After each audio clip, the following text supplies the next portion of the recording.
When people debate gun control, they usually argue about safety or rights or politics, but there's another layer almost nobody ever talks about: money.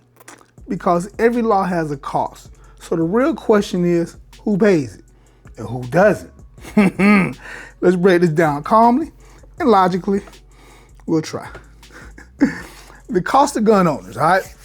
Let's start with the obvious group: law-abiding gun owners. Most gun control proposals don't just regulate behavior, they introduce fees, licensing costs, training requirements, application fees, renewal fees, compliance expenses, magazine restrictions, registration requirements. In some states, getting fully compliant can cost hundreds of dollars per firearm. So ask yourself something important. Who does this affect the most? It's not the wealthy collector. It's the working class single parent. It's the person living in a high crime neighborhood who wants basic protection.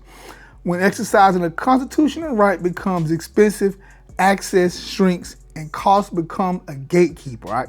That's an economic reality, not a political talking point. The cost to taxpayers? All right, so let's zoom out a little bit, all right? Gun control enforcement doesn't run on good intentions. It runs on budgets. New laws mean more administrative processing, more oversight, more enforcement resources, more court time. All of that costs money, and that money doesn't come from nowhere. It comes from taxpayers. Buyback programs are a good example. They require funding, logistics, collection, storage, processing.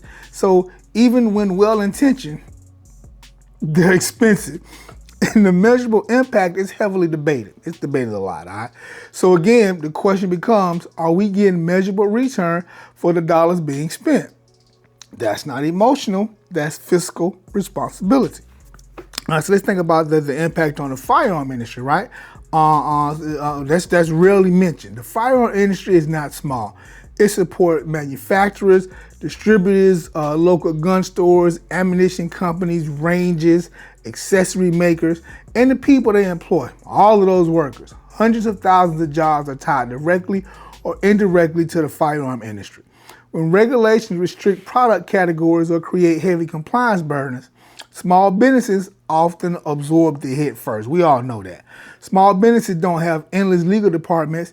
They have thin margins. So when policy changes are introduced, the economic ripple spreads wider than most people think. Again, this isn't about emotion. It's about economic ecosystems, huh? Talk to me now. The hidden cost, let's talk about delayed self-defense. That's a cost you can't measure with a calculator. Delay, waiting periods, purchase limits, extended processing time. If someone is facing credible threats and they cannot access legal means of protection quickly, delay has real consequences. Not in theory, that's a reality, all right? Even if someone supports waiting periods in principle, it's worth asking, what happens to the person who needs protection right now? Public policy always has trade-offs. The honest conversation includes all of them. They're not ready for the real conversation, people. They not. Are you? So let's talk about who benefits financially. This is where the nuance kind of matters, all right? Advocacy groups on both sides raise money around the issue. Political campaigns fundraise around it. It's a powerful emotional driver. At the same time, illegal markets don't operate based on compliance fees. They operate outside regulations entirely. So if restrictions increase barriers for lawful owners, but criminals ignore those barriers, you have to ask who is truly affected. Policy that burdens compliance does not automatically burden non-compliance. That's an economic imbalance, and it's worth discussing. I'll have to get into that later. That's pretty deep. All right, so look, could that money be used differently?